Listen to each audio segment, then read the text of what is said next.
All right, welcome to Startup Jab episode 8. I am your first of two hosts, Jason Nellis, with my official sidekick headphones. I'm your sidekick. Here with Teague Hopkins. Teague, how are you, sir? I'm good. Does that make me the last of two hosts? It makes you the first of hosts in my heart. Last but not least. Indeed. And as we discovered, the same headphones. Yeah. Yeah. So we're both rocking the Sennheiser HD280s. So Sennheiser, if you're listening, we're open to sponsorships. I'll have to make sure that we tweet that in a little bit. Appreciate everybody showing up today. We're obviously, if you tell your friends, we'd love to have some folks here. I think it's an odd week this week. Does anybody else feel this way? There's weather that's weird here on the East Coast. The holiday in the middle of the week sort of interrupting some people's schedule, but not others. It's times like this that I'm glad that I have friends that I can call to say, hey, man, come hang out with us. And that's where we get James Lee from, ladies and gentlemen. How are you, James? Good. How are you guys doing? We're good. We're good. James, why don't you tell the folks about yourself, about Encore, and some of the cool stuff that you're working on? Sure, absolutely. So thanks again for having me on the show. Basically, I am the co-founder of Encore. We are building a automated social media analyst for brands like NASA, Wedding Wire, Georgetown to help them be more productive and effective on social media. The reason we started this company was because we realized that most of the marketing tools that are out there tend to be very dashboard based. I'm sure a lot of people who are watching this understand what I mean. You log in, you get to work in the morning, and then ideally you have a 4-screen setup with dashboards that are all in front of you that you have to crawl through all day long. And what we found was that especially as the volume of data becomes more and more, especially on social media and outside data like Yelp, TripAdvisor, blogs, and things like that, that it's basically becoming more and more unsustainable and untenable for a human to sit there and have to figure all that shit out throughout the day. Oh, sorry. Yeah. First cuss word of the day coming from me. Wow. This is so rare. I'm not the first one to drop a 4-letter word. Sorry, man. I had to steal 2 minutes your in. limelight on that one. I'm so proud of you. So basically, we decided we were looking at a lot of these newer consumer apps that are coming out there, like Google Now, Siri, Cortana. You see this advent of the personal assistant. And we think there's a real big opportunity for the future of enterprise software to look a lot like that as well. Why not be able to use things like machine learning to be able to take all that crazy amount of data and proactively find the most important things out of it instead of waiting for the marketer to have to sit there and find it themselves. And so that's exactly what we do basically is working on, insights that are delivered at the right time to the marketer so they can be as effective as possible. So instead of checking my dashboard every day, I sign up with Encore Alert, and then Encore Alert says, hey, you need to pay attention to this thing right now whenever something actually happens. Yeah. Yeah. Imagine having a team of 10 analysts that you pay very poorly to never eat or sleep. That's how I've always thought of you. Yeah. No, that's exactly it. Right. That's Jason uses Encore Alert occasionally and thinks of me as the poorly paid analyst who never eats or sleeps. This is the alternative free intern, right? I mean, right. Basically, yeah. Right. But basically what we do is we are serving up to marketers like Jason and some of these other marketers, these really proactive insights that say, hey, boss, I just noticed something that was really important that was happening in your social data. We think you should pay attention to it. We think it's more important than anything else that's going on in your social space right now for a reason, whether it's something that's trending, whether it's an influential person talking about you, whether your competitor did something crazy, and we basically alert you about it. So are you guys actually doing some of that by hand on the back end, or is it purely algorithmic? Thankfully, it is purely algorithmic. In the early days when we started this company, just to test out the concept and validate it, we actually did a bit of manual work because we didn't want to lay down any code that was going to be wasted. And so now, we're going through about 16 million tweets a month. And so thankfully, I get to sit here and talk to folks like you and not have to manually read through 16 million tweets a month. Yeah. Yeah, that's a lot of tweets. Absolutely. There are a lot of tweets out there. So is it just on Twitter, or are you guys also looking at Facebook and Instagram and other platforms as well? Yeah, so we are on Twitter, we're on Instagram, and then Jason actually doesn't know this, but we're launching Facebook Insights later this week. So big product announcement being made on StartupJab. I want this. Awesome. Yes. Facebook announcements being made on StartupJab here. We get the scoop. That's fantastic. The scoop. Episode 8, and we're already important. Oh, yeah. But the vision is to be a marketing analyst and not just a social media analyst. I think that's super important because one way to think about this is that marketers are relying more and more on what the market and what other people are saying about them as an indication of where to guide their companies and their brands, and not just looking at internal data. And so for us, social media is just the tip of the iceberg. We look at things like Tumblr, WordPress, TripAdvisor, Yelp, YouTube comments, all these really hard to track things, and trying to bring them into one place. And then also, obviously, use the machine learning to try to find what's important on top of all those. Nice. Well, it sounds to me, I mean, I've been an early, I suppose we're making sure that we're as transparent as possible. I've been an early supporter of Encore from the very beginning. Super early. Yeah, I think I've basically been keeping the lights on for a while. So I'll take my these actual lights. Yeah. Yeah, I'll take a kickback anytime you want. No, I'm curious about, as a startup founder and somebody who has been certainly through the trials and tribulations of developing a concept and building it out. What would you point to as some of the things that, if you could go back and you change these things, what would you go back and do differently from the very beginning? I think it's hard to say because there are so many mistakes that you make along the way, but then without making those mistakes, you wouldn't get to the next step, and Sure. So it's impossible to go out and kind of wash out that mistake and imagine that you're going to still have the same amount of learning or iteration that you've had. But I think one of the things that we've learned a lot more about recently is just generally is two key things. One of them is being really aggressive about bringing on great talent. I think at the end of the day, the more that we go and grow this thing, the more we realize that a startup at the end of the day is just a collection of people, really smart people that are doing the work and doing the thinking every single day. And if you don't have the right people on the bus to begin with, it's very hard to get to where you need to be. And so investing more time in hiring early on, especially as a CEO, is something that I think I would have gone back and done. And the second thing is also pushing the limits a bit. When we're thinking about sales, for example, a lot of times people think about sales ramp up as a curve that you try to ramp up your activity so that your results are the same as well. But one of the things that we maybe didn't get as much of early on was really thinking about how do we test the limits of where do we take the strategy? How can we think about 10xing this particular marketing or sales strategy? And you always can scale it back later on if you think it's not the right thing, but it's hard to understand how something is going to be predictable and scalable unless you really push it hard to get it up there. Yeah. So. Very cool. By the way, guys, if you have questions for James as we're talking through, some of the history of James and his work, feel free to throw them in the chat. We'd love to hear from you. Seth, Vanessa, Mubs, everybody, thanks for joining. Saul, welcome back. Kiki, always a pleasure. And of course, dare I forget, Mr. Wonderful himself. So tell us a little bit about team building. I'd love to hear a little bit of your experience about going from it being, you and then you and 1 and you and 3. And now you said you're at 9 people total. Is that right? Yeah, we're at 9 now. Absolutely. It's kind of interesting. We have a kind of a unique founding story. So I started the first iteration of this company when I was an undergrad at Georgetown. And back then we only had 2 co-founders, myself and a designer, Tammy.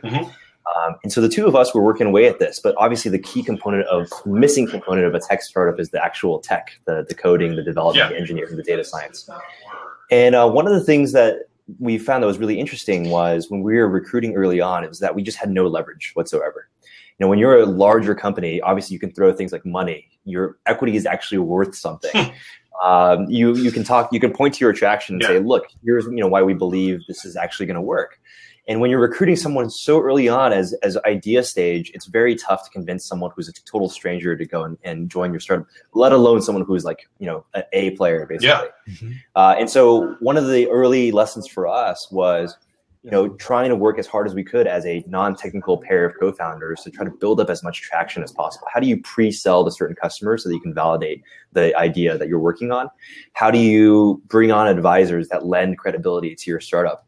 And once you have a bit of more complete picture, the way we actually found our CTO was completely on AngelList. So we put up a posting on AngelList that said, looking for a technical co-founder.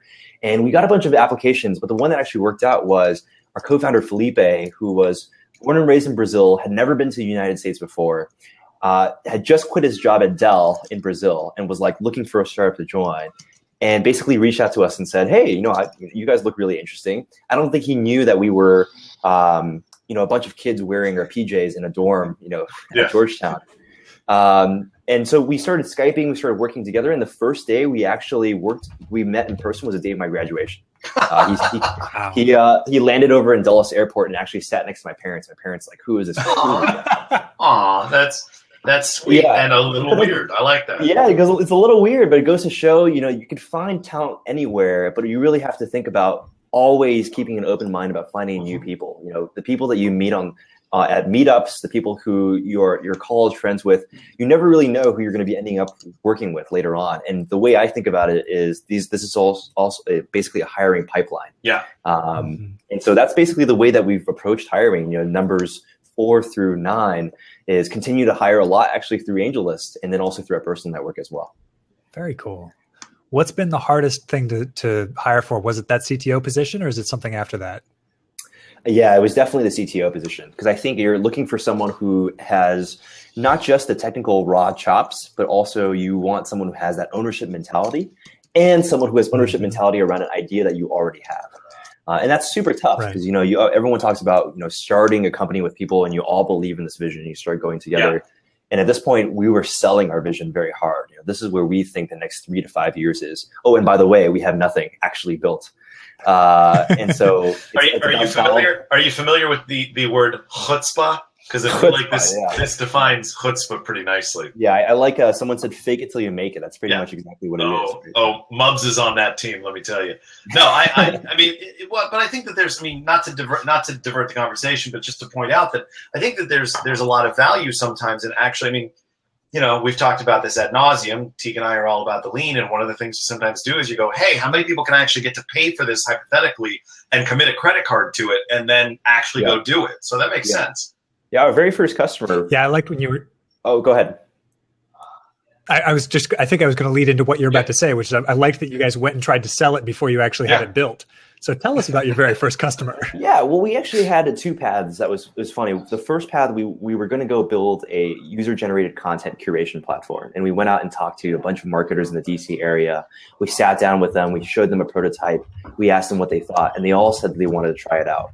One of the issues that we found was that when we came back to them, 2 weeks later to ask them for feedback, we realized when we were looking at the actual product engagement analytics that they were using the products like 20 minutes, 15 minutes before us arriving to their office.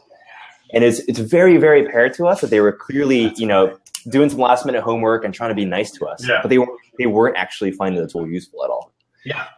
And so on the other hand, with Encore Alert, the first thing we actually did was we had gone out to a couple of friendlies and just taken only mock-ups, this time no code whatsoever. And we said, hey, we're basically trying to paint this picture of a future world that you could have that's very different from the struggle that you have right now. Yeah. And to my surprise, even on the very first meeting, and this is with the Consumer Electronics Association, they actually signed on. They basically said, hey, send over the proposal. How much is it going to cost? We want to sign on.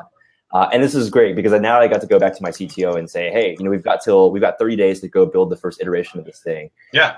Otherwise, you're going to make me look like a fool.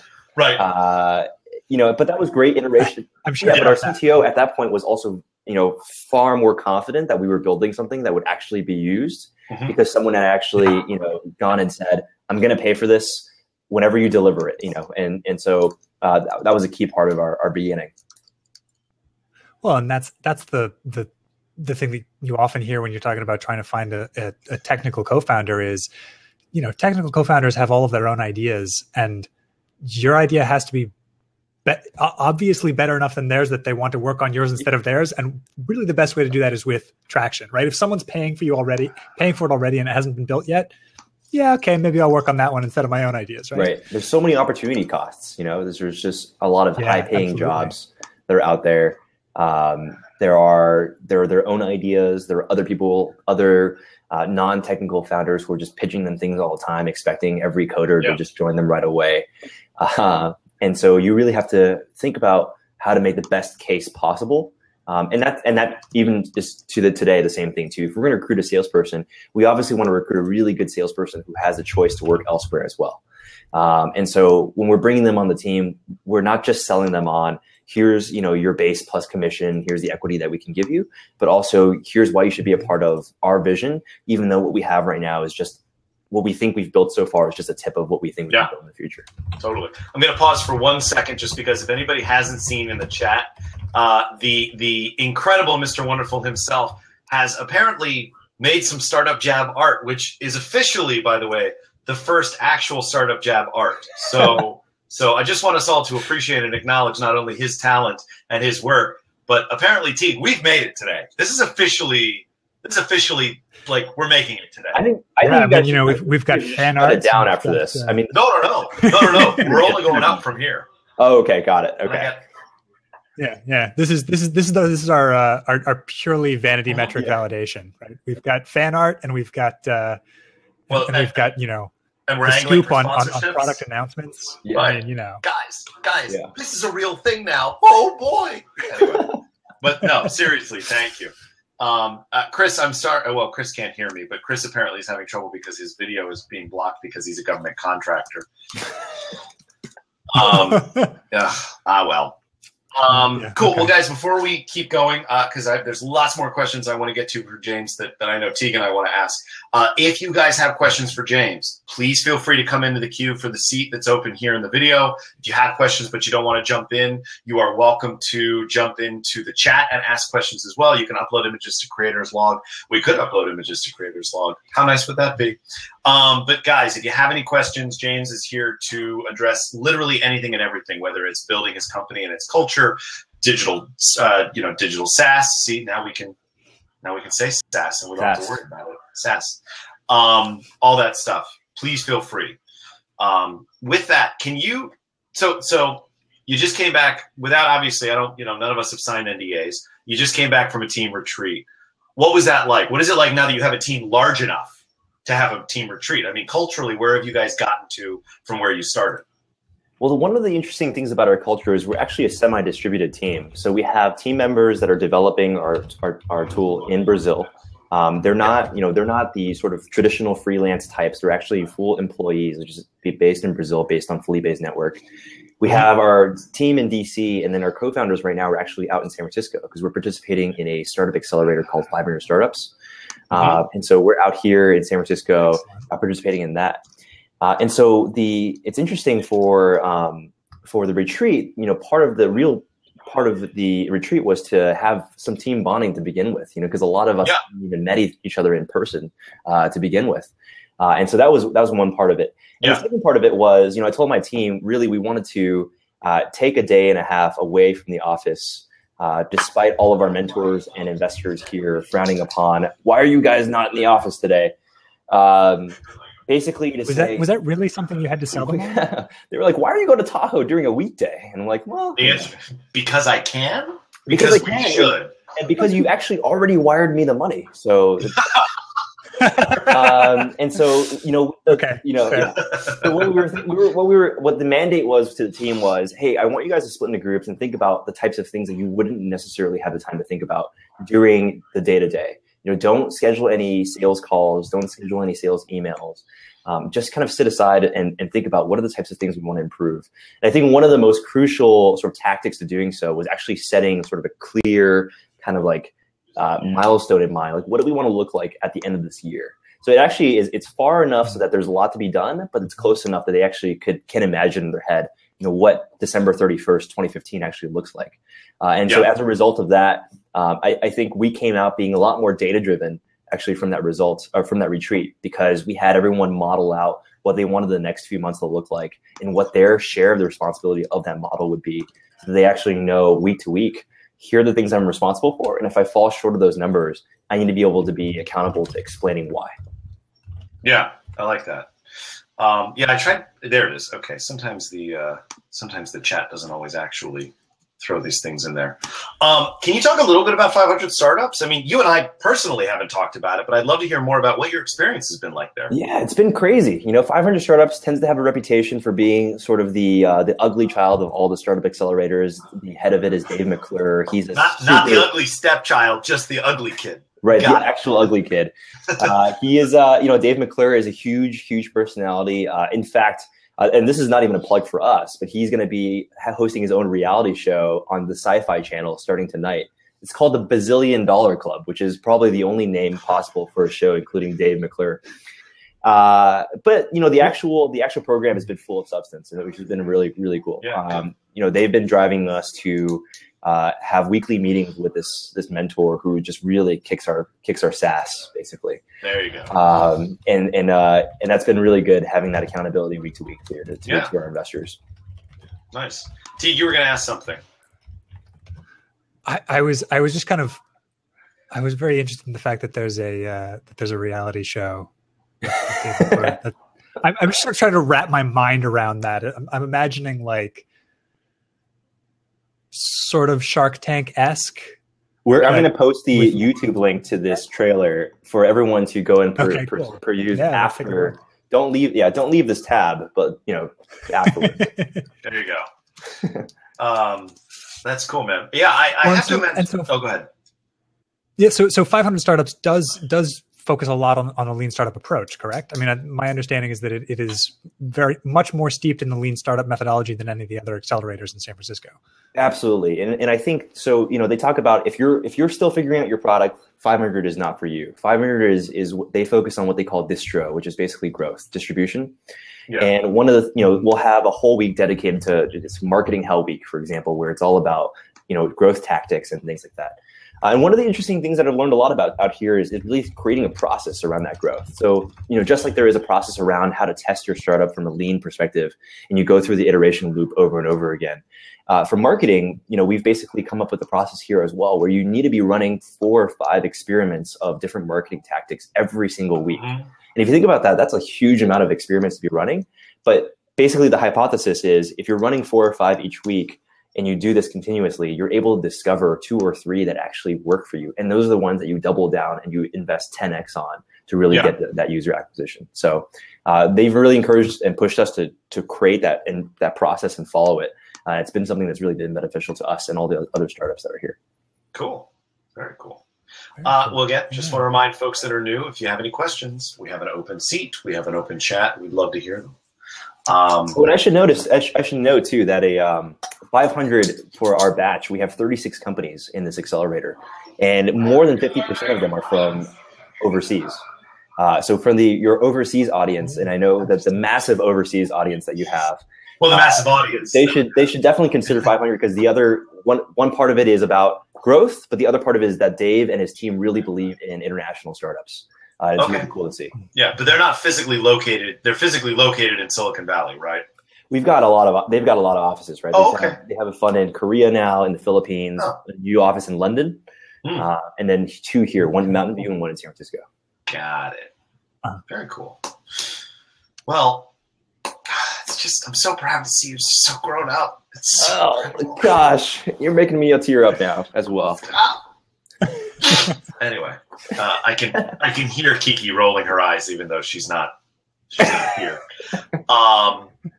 What advice would you give to somebody? Uncanny, she says. Yes, I know. I have that. It's like my 7th sense. My 6th sense is ESPN. What would be your one advice if somebody? Now I can see T rolling his. James, what would be your one piece of advice? I'm going to get this question out. I swear to God. What would be your one piece of advice for somebody starting a company today, brand new, even if it's not necessarily a SaaS product? Just what would be the thing you'd advise them on the most? Like first, I should say. Yeah. First of all, we totally skipped over the fact that you called ESPN. Nope. I know exactly what I said. That was totally intentional. He dropped the joke in there. Man, I'm super great. Tell your friends. Anyway. So basically I would say the biggest thing for someone who's starting out from scratch right now is to not think about the process as an intimidating, like, ooh, I'm going to go out today and start a new business. Mm-hmm. It always sounds like you're sort of like taking like a step into Narnia or something like that. Like you have to make a decision, you have to like just burn all your bridges, and then you have to step into something new that's really crazy and intimidating. I mean, the way I like to think about the startup even today is it's basically a series of small steps and challenges that you need to solve along the way.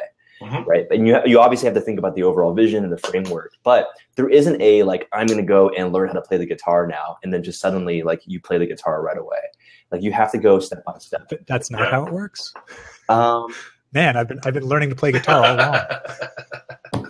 Yeah, and so basically, for a startup, I think I work with a lot of students at Georgetown who are starting a company for the first time as well, and they are always really intimidated by this idea of, well, how am I going to come up with a name? Then I got to go get a domain name. Then I got to go get incorporated, right? And then I got to go and put a logo together. And then, there's this sort of like this aura of how do I start a business?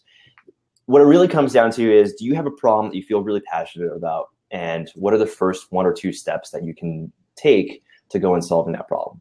And, it could be, creating a first version of what it is and trying to go sell it to someone, or it could be just going and talk to as many customers as possible and trying to get some feedback on whether that's a problem for other people as well, and not just a problem for you. And then once you solve that problem, you'll realize there's a second problem after that, right? Maybe you sold your first product and now you need to go sell 5 more, and you're like, shoot, and I'm busy. Yeah. How do I go sell 5? Oh, now I got to go hire someone else. But it's like a series of, it's a thought progression that goes along the way, where it doesn't help at all to think 3 years ahead of time and think about like, what problem, am I going to be facing in 3 years? Like, oh man, I can't, right. Where am I going to have my 2-story office? When you think about it too much, and then it becomes intimidating, and then people have sort of decision paralysis, and they ironically don't do anything at all, and that's just the worst thing ever. So that would be my advice. I'm so happy that you talked about the sort of the mistake of like thinking that, in order to be a business, I have to incorporate, I have to get a domain name, I have to, get a logo and all that stuff, which is, I think that's very much sort of the cargo cult of startups, right? It's, if I do these things that I see other businesses doing, then I will be a real business, right? When in fact, like, that stuff doesn't matter at all. Yeah, it's funny. What matters is whether you can actually deliver something of value. Yeah, it's like saying in order to be rich, you have to own an expensive car. So I'm going to go get the expensive car first, and then I'll be rich. Exactly. Right. After it, therefore, because of it, I think is the sentence. That's not what you're supposed to do. Ad hoc, ergo propter. There you go. Somebody's a West Wing fan. Nice. You're totally right. I only know that because of West Wing. There you go. No, James. The answer is you're not supposed to go buy an expensive car. Got it. Okay, I'll go return it then. Don't tell the 500 folks that I went out and bought the car and then had to go return it. That would be bad. Did we just lose Jason? Yeah. Right. I think we did just lose Jason. I don't know what happened. He just froze and then disappeared. We'll get him back here in a minute. Episode 8 is both the pinnacle and the trough of StartupJab. This is not the only technical difficulties that we've had. This is, Blab is a wonderful platform, but it's still in beta. So occasionally we run into these problems like, dropping people and not being able to see people. The good news is that almost without fail, the help staff is super quick to respond. And if you just if you type @help in the chat box, they will immediately come to your. There we go. Yeah, it's pretty cool. And Jason's back now. That is great customer service. Unfortunately, my of course it is pretty wonderful. Yeah, and of course now I'm double booked in here, so my phone is freaking out. Are you connected in? Well, I was trying to come back on, but the internet at the Wonder Bread Factory just died for a second, so I was trying to log on via mobile to get back in, and then of course it came back on as the mobile clicked. So super great. So we got some great feedback there for a second. Yeah, just for a second. Wonderful. Anyway, sorry about that. What I missed? What's the exciting stuff? Come on, fill me in. We got questions. We need questions. We need questions. We do need some damn questions. We've got a wonderful audience here. I'm sure they can come up with some good questions. You know what?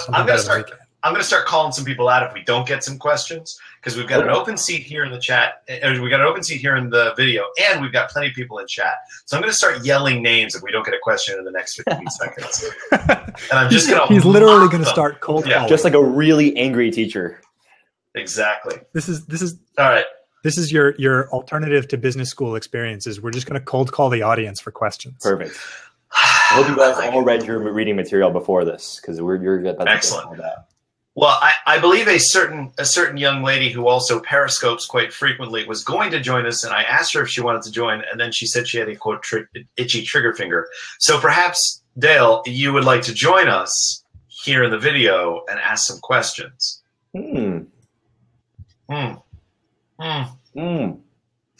Yes, jab.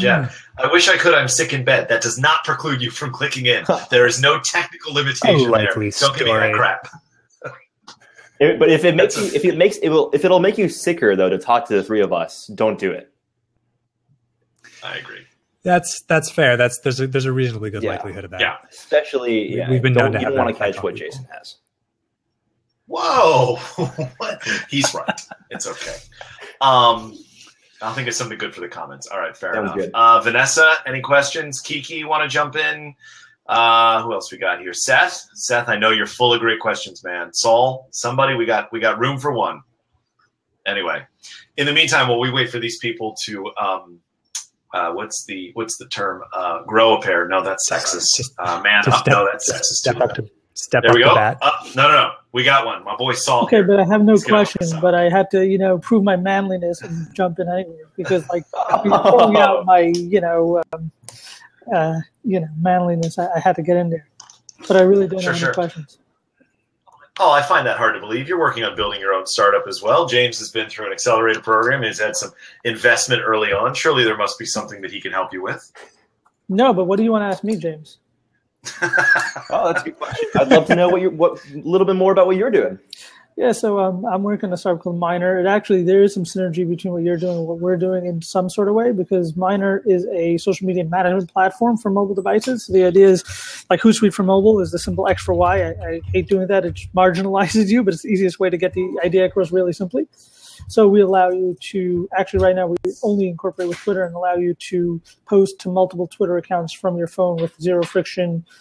So we help you find and post content to different Twitter accounts. And you also won't end up tweeting the wrong thing, which, has happened many times for many people.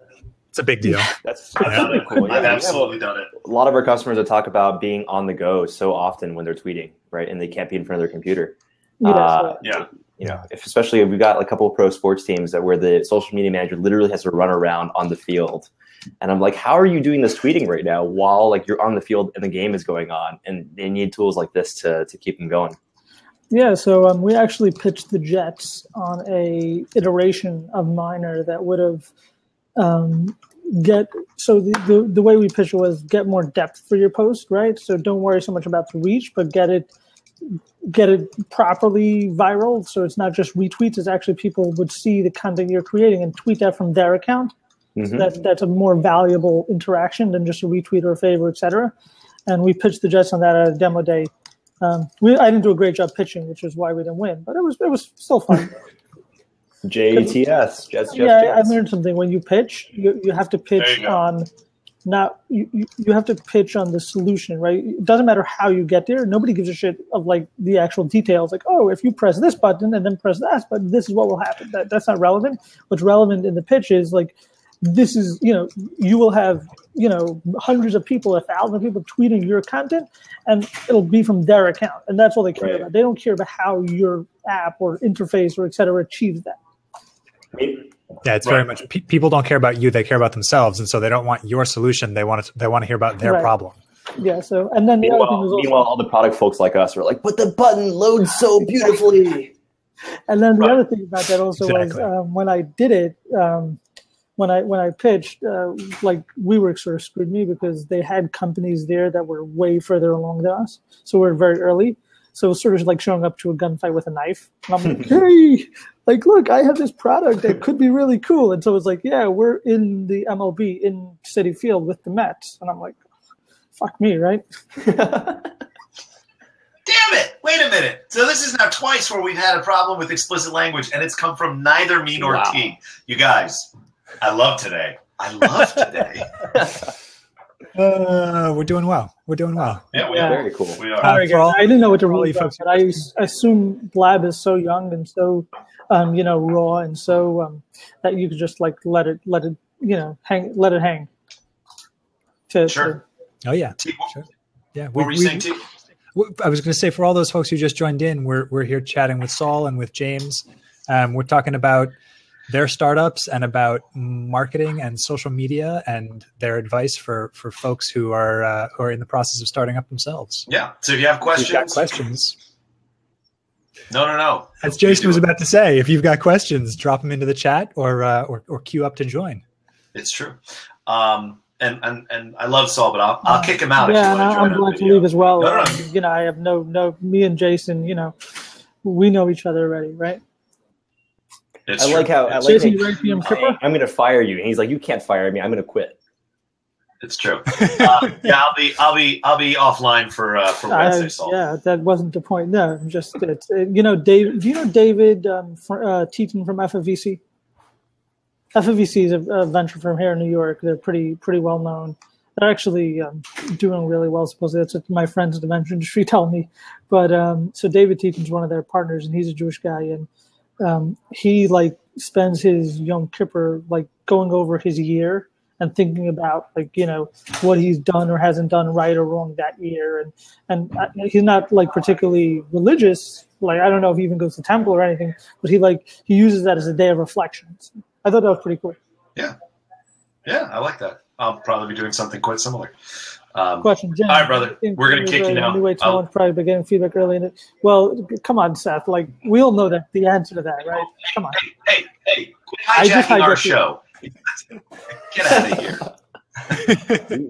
Happens every time I bring it. We did have a question.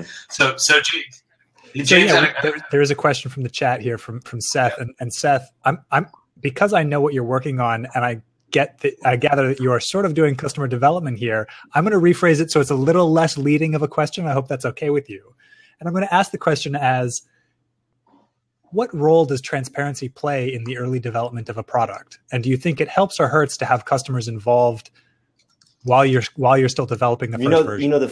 The answer to that is neither. It's kind of somewhere in between. I think part of it is we do have a very strong culture here where we really do believe in getting customers involved early on, getting feedback, testing, all the way from doing pure interviews to prototypes to mock-ups, and then finally, obviously, to the product itself.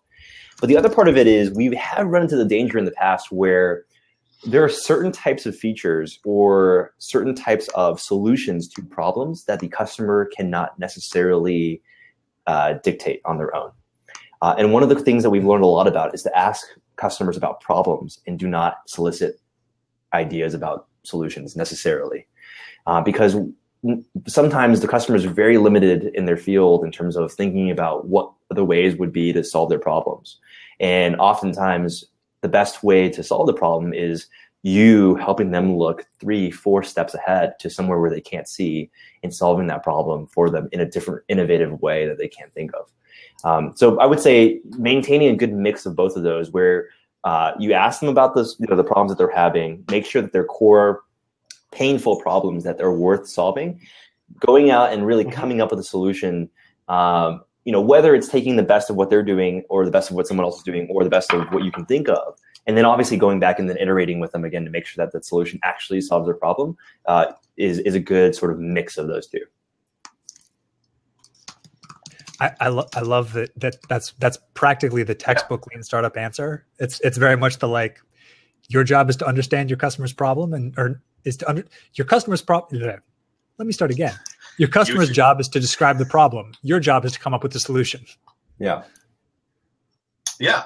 I think one of the things I would compliment you on, James, is actually that you very specifically landed on something that a lot of people have pointed to and saying, like, how do I sift through? How do I understand the noise, right? There's value in noise, but you have to know how to translate it. You have to know how to pick the important parts of it. And I think that's something that Encore Alert does really nicely. I mean, particularly having seen the evolution of the service from beginning to now, I think you guys have really gotten closer and closer with every iterative step. So, Seth, my suggestion is pay attention because James actually knows what he's talking about, which is, I cannot say one of the interesting things that we found too is people know that they have a problem where they have to sit there and sift through the social media feeds all day long. But actually, one of the things that we ran into was that a lot of people are resigned to just having that problem. Like, they didn't know about the advent of machine learning and machine intelligence or whatever it is. Yeah. They just thought, well, it's just the way that everyone else does social media. So I just got to bite the bullet and do it. It's my job. Like, I am, the social media manager at this team. They pay me to do this. I'll just sit here and be like super neurotic about updating my Hootsuite every 5 minutes.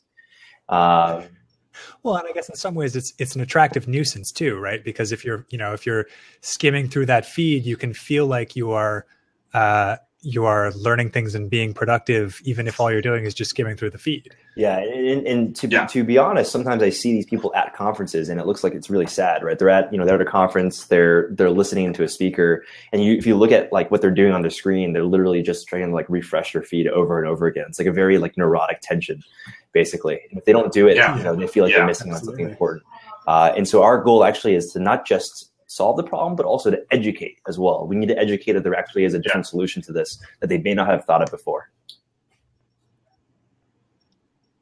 How good is it at distinguishing? Here we go. So Kiki's asking a question. How good is it distinguishing a positive or negative in a mention? Sort of the attitude of the speaker. So the term that we use to refer to this as sentiment, and the bottom line is that sentiment still is not very accurate. That's out there. And so in our case with Encore specifically, we don't actually incorporate that much sentiment analysis into what we're doing right now. We'd like to in the very near future, but we're still working with a few partners as well as our own data science team to try to come up with like a more accurate way to detect things like double negative, sarcasm, and things like that. Because most of the types of sentiment analysis that's out there is still fairly inaccurate. In fact, probably the most accurate that we've seen is probably 60%, which if we were to alert you on the other 40%, we would lose your trust immediately. And so short answer is no sentiment analysis in the platform right now, but working on it, and it's something that's on our radar. We think it's very important, but we think we can kind of fulfill those gaps right now by surfacing up important conversations and allowing you to decide whether they're positive or negative. Well, and if you can come up with a sarcasm detector for the internet, I think you've got an entirely separate business model on your hands. Yeah, I would it would really be just this all day long. Yeah. Yes, exactly. Yeah, I think BuzzFeed would look to buy you right out of the gate for something like that. Right. That's cool. I like that. Any other questions? Any other comments? Anybody else who wants to join the open seat? Guys, we got 20 minutes, and we're going to keep talking no matter what. So you may as well participate. In the meantime, so James, is your customer base all large companies that have, sort of, there's a lot of conversations going on Twitter and things like that? Or do you also work with smaller companies where they may only get, one mention a week, or, something like StartupJab where we have very few mentions and very little conversation going on the it's a great question. So I would say the bulk of our customers are on the larger end. So for the types of customers that are using Encore to filter through what people are saying about them, I would say, our smaller end would be like Sweetgreen, for example. And, the higher end is something like NASA and sports teams and things like that. That said, though, there are other accounts that we do have where we have a separate focus for our platform where we can track your market and your industry. And so even if there aren't that many people who are talking about you, what we can also do is help triage all the noise that's happening in your space. And I'll give you an example. For the Consumer Electronics Association, obviously they have more people who are talking about them. But what they really use this for is they are helping track big spaces like 3D printing, 4K TVs, smartwatches, like millions and millions of tweets that you just can never manually read through. And what we're able to do is help them find out what is the exact conversation at the right time for them to participate in so that they can actually make the biggest impact with the limited time that they have each day. So there is that component to it. That's in real time. Like you're saying, like, hey, right now there's a conversation going on about 4K TVs that has like, Ashton Kutcher is participating. So you really got to get in there. That's exactly it. Yeah, absolutely. And oh, hey, you should take that 4K TV white paper that you wrote 3 months ago that you published as a PDF on your website that no one ever downloaded whatsoever, and link to that PDF and that white paper in that exact moment so that everyone who cares about smartwatches now actually knows that CEA is a thought leader in that as well. Yeah. Sure. So Kiki's asking, do you have that one great customer success story? Wow, we have, so the political answers, we have many. No, but there are a lot of go-tos that are can fun. You give us one? That are fun to talk about. So one of our customers is it's Mercedes-Benz with Razorfish, and one of the great examples that we had with them was that the rapper Juicy J tweeted out a tweet that said, "Baby, you got a body like a Benz." So turns out that Juicy J, the Academy Award-winning rapper, likes to talk about Benz in his lyrics a lot. But that the Mercedes-Benz social media team Usually, yeah, that's true. A lot of things, I guess, rhyme with Benz. But a lot of times, the social media team, it's very hard to find that. First of all, because he's obviously not properly tagging at MBUSA properly. He's not going to go out and just be like, baby, you got a body like at MBUSA. But the second thing is it's just very hard to find. It's in real time. There are millions of people who are talking about Mercedes-Benz at any given time. And so we were able to catch that for them. And not only that, but able to allow them to quickly be able to dedicate their team's time and how to come up with a clever response to Juicy J, within the next 30 minutes, that would create a bunch of engagement. So what they did was they posted a really nice photo of a Benz, and they said they retweeted him, retweeted and added, and we hear they dance like them, and they dance pretty well too. And that post actually got 10 times more retweets and 10 times more favorites than a normal tweet from Mercedes-Benz did. So it's a great example of what kind of real-time monitoring and real-time triaging does for them. That's really cool. That's pretty great. Well, all right. James is officially bigger and better success than Teague and I combined. It's pretty depressing. This is your show. This is your show. Yeah. So you're showing us up on our show. Small participant in this. This is my disapproving look, James. Anyway, I haven't cursed yet on the show. I'm trying to get through an entire show without doing it. It's not going to You're doing damn well. We've got one of those, last days, number of days since Jason cursed on air, and it's just stuck at 0. It's just as soon as it flips as though it's a day. No, the workplace injuries number, though, at least is not flipping back. Constantly growing. Thank goodness. Thank goodness. Absolutely. So I don't know, guys. We got 15 minutes. I'm trying. No. As always, Teague has a question.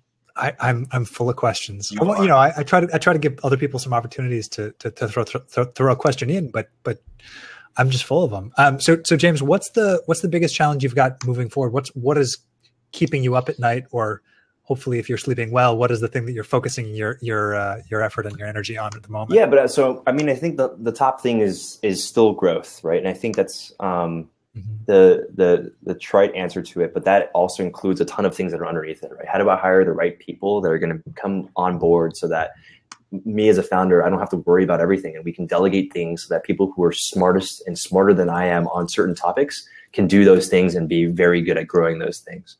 How do we go and continue to hone our sales model so that we're reaching more and more brands? And so what I would say is, what I'm thinking about is how do I find those people? How do I go out and, source the people from the right places and incent them in the right way so that they can come on board and really feel extremely motivated to help us continue to drive that growth. And then also, when we get into a phone call with Lamborghini or with the Red Sox, what's the type of sales conversation that's the optimal best conversation to be having to really sell ourselves? And as with any other company, that's always changing. And so something that keeps me up at night is thinking about how that conversation should go. What are the key points we should be conveying? And then what to build next in the platform that allows us those brands to want to pay more and be more attracted to paying for Encore. So you used the specific phrase, what's the optimal way for that conversation to go? Do you guys use data in your sales process? As I'm assuming you use data in every other part of the business. What kind of ways are you looking at the data for those sales conversations and using that to inform the process moving forward? We measure a lot of very granular things. So I think, obviously we're looking at the funnel. So we look at how many brands are at each stage of that funnel and what the conversion rate is, right, for each stage to each stage. So how many of them that we've reached out to are getting on a conversation with us? How many that are on a conversation with us actually refer us to the decision maker? And how many of those end up being a closed trial? And how many of those trials end up being paying customers? And so keeping a constant tab week to week on those percentages and how those percentages change allows us to A/B test certain templates and types of conversations with people. So we're constantly looking at that data. And then more qualitatively, inside of each sales conversation too, we record every sales call. And then what we do is we play those back as a team and think about what are the types of things we want to improve. And going back to the idea of running certain types of experiments each week, what we do is we pick 2 or 3 things to experiment on each week. Because if you experiment on fewer or way more than that, it's hard to actually quantify the results of what that experiment is going to yield. Right. So we do 2 or 3 things that we want to test on pricing, on language, on who we're talking to, and then we look at the results afterwards and we compare those to the week to weeks before to make very data-driven discussions. Otherwise, every new hire that comes on is going to have to start from scratch if we don't have that baseline of how things are working. So that sort of makes me think of two things. One is, can you share with us something that you tested recently and what the results were? If that's not, let me. Yeah, it's definitely not proprietary for sure. One of the things that we actually started testing was a different trial length. So one of the things that we were doing before was we were doing 3-month trials that was paid trial but completely risk-free. And then we basically did some demos with our mentors, and they came up with some very blunt, honest feedback, which was, when you say 3 months, it sounds like it takes you guys 3 months to provide any value to your customer. Now, it's interesting because from our perspective, that's obviously not what we were trying to convey at all. We were trying to say, if you spend 3 months with us, you can get all your money back, so there's no risk whatsoever. But what we're trying to do is have you get invested into the platform.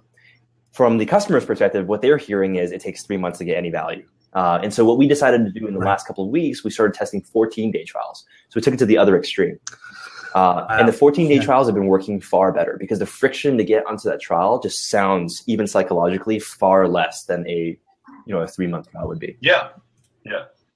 It's interesting. I think this really plays into the question of sort of the psychoanalytics of marketing and sort of the perception of, 3 months to me, I'm like, I get something for 3 months. I, as a marketer, would never look at that and go, oh my God, it takes 3 months to build value. It's like, I get 3 free months. That's awesome. Let's go take this thing for a spin. Versus, I think your advisors are absolutely right. Like 14 days says to me, I got 2 weeks to figure out if I like this or not, because otherwise I got to pull the trigger. Well, here's another interesting one too. If you go to our website, you'll find that we call ourselves the first social media assistant you've ever had. And if you heard me introduce myself at the beginning of this call, I called ourselves the first automated social media analyst that we've ever had. And there's a very interesting distinction that we're testing there, because on the assistant piece, what happens is that the end social media manager loves getting their ego stroked. They're like, oh, I'm getting an assistant? Like, I'm the person who's usually lowest on the totem pole at my team. If I get an assistant, that's amazing, right? And so they really like that. But when it gets kicked up to the top levels, they're like, wait, why are we getting you an assistant? Right? Like, aren't we paying you enough to do your job already? An assistant also doesn't sound very smart. Assistant sometimes sounds like someone who's just doing the rote work for you over and over again. Versus what, if you look at what we're actually doing with the algorithms, it's some really heavy machine intelligence that we're doing. And so we're starting to, start playing with this idea of analysts and try to A/B test those types of things as well to see if that has an impact. Yeah, I like it. Very cool. So the other thing that you had mentioned, and Jason, you have a question? You want to jump in? No. I think you're about to ask what I was going to ask. Go ahead. Yeah. I'm not sure I am, because I'm going to jump back to something you said earlier, which is about onboarding and about when you bring in new people, you don't want them to have to reinvent the wheel.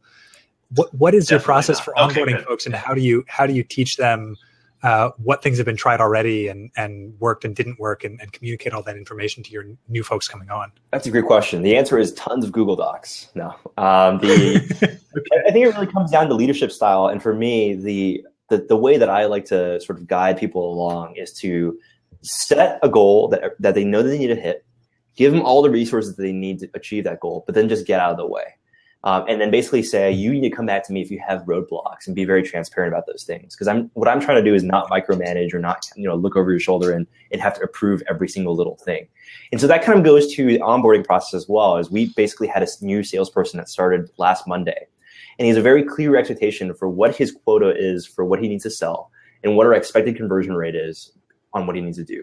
I'm also giving him all of the key conversation outlines and frequently asked questions on a Google Doc that he can study and practice. And he's going to be doing mock demos with me and our other salespeople so that he can basically do some testing before he gets on the live call. But what I'm trying not to do is actually provide a verbatim script that he needs to follow. Because what I'm realizing is this person that is coming in, he has a ton of enthusiasm, far more enthusiasm than I do. And what I'd like to do is unleash that enthusiasm. Don't put it in a script where he needs to follow a certain language. But if he's going to tell people that he really loves Encore and he's just showing that enthusiasm, who am I to say to kind of stop him? But at the end of the day, he's going to get measured on his results. And what's key to us is giving that initial sort of product training. The what we've tried in the past is a big part of it as well. Like you mentioned, here are the books that we've read in the past that play a big role for us. But unfortunately, at the end of the day, as a startup, we just don't have the bandwidth and the time to do like a 4-week formal training process before launching someone. And so basically, we try to hire and look for people who have high sales IQ and for people who are hungry to learn really quickly and ramp up. You create an incentive structure that basically says, you get paid along with, what you deliver, obviously. But you also need to hit a certain point before you get paid your bonuses as well. So you have to pay back for yourself before you get paid. And so he has an incentive to ramp up as fast as possible. And so all those things, we try to make sure they're in alignment without, doing anything to stop it. Yeah, totally. Well, and so you're also looking at hiring folks who are proactive about coming to you when they have questions, because if you're really hands off like that and trying to, go the opposite direction of micromanagement, then you're really you need folks who are going to say I ran into a roadblock on this thing, and instead of going on to something else, I came to you and asked, how do I move forward on this? Yeah, being proactive. How do you screen proactively generally is being proactive generally is a super important thing. And I think in the interview process, you can see a lot of kind of small things in the way they send emails, in the way that they talk to you, that kind of indicates what their behavior is about that. Now, that said, there's a huge caveat at the end of the day that obviously people put their best foot forward during the interview process. And that's why we set up trial periods and things like that. But at the end of the day, for us, what we're looking for is someone who's generally proactive, not just about being sort of upfront about what they see is wrong or what they need, but also if they hear something from a customer and they sense that the customer is going to be willing to pay a lot of money for that, we want them to be proactive, to go immediately to the product team and talk to them about it. Because just generally as a 9-person team, we're not big enough for that feedback loop to not exist. And so we're looking for people who are extremely communicative. The fact that we have a distributed team means that they need to be very proactive about being on Slack and being on our video chats at all times and being communicative, because otherwise there's just going to be no flow of conversation. So, which even as you grow is kind of those things have to alter, they have to build, they have to rebuild, but still they always have to be happening. Exactly. I mean, if you're not ever going to be in a position where you don't need people to fulfill those needs. I mean, I think you're smart to recognize that those are key characteristics now, particularly, but that over time it probably won't change. It'll just amalgamate. Right. It'll be a little, 1 degree left or right. Absolutely. Yeah. Right. Very cool. So now that we've spent a whole bunch of time talking about how you guys do hiring, are there specific roles you're hiring for that we can help you promote here? Teague and I, we're not looking for jobs, but we love you. We are looking for sales positions. So we have our sales processes split into people who are going out and basically hunting for new business, and there are people who are going and doing the closing as well. And so we're hiring for both of those positions. And then we're constantly hiring data scientists and developers as well. We do all of our code in Ruby on Rails, Python, R. And so, obviously data scientists are, back to our conversation earlier about hiring technical talent and finding a co-founder. Data scientists, more than any other given time, they have their whole choice a lot of where they want to work and get paid for doing it. And so really, we're looking for data scientists that believe in our vision for how do we want to disrupt how marketing is done in the future with this proactive, insight generation versus the dashboard, and adding more and more features to a dashboard, basically. I like it. Yeah, absolutely. Cool. All right, folks. Anyone who's listening, who's looking for a job as a data scientist, software engineer, or salesperson, you've heard how awesome James is. Now go apply for a job with him. Yeah. Well, as we're wrapping up, let me just take a second and say that, James, given that you have always been a tremendous resource to me personally and professionally, I appreciate you coming on the show with us. It's always a pleasure to chat with you. And I'll say it. I miss you, buddy. I miss you too. I feel like doing this in front of everyone is very weird, but yet you keep bringing it up, and if I don't reciprocate it on camera in front of everyone, it's going to make me look like a jerk. Oh no! Why do you think? No, there's a very specific reason. Right, and recorded. I mean, there's a very specific environment I've created here, so you have no choice. No. I miss you too, and thanks to both of you for having me on.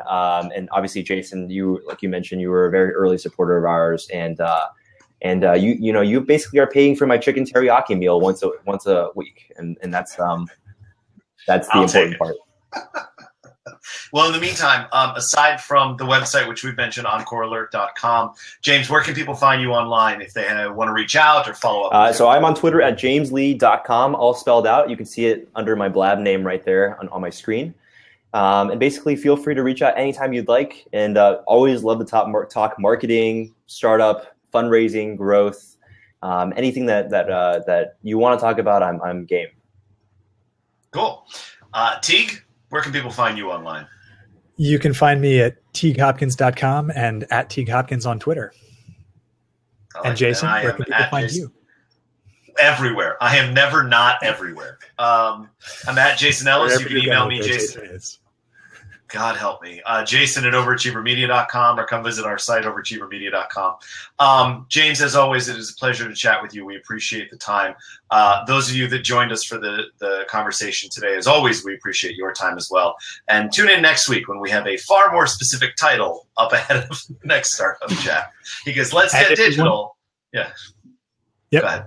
And if you want to get email updates about when our next show is, you can join the mailing list at StartupJab.com. Yep. Cool. Thanks, James. You're a rock star. See you guys. Yep. Thanks.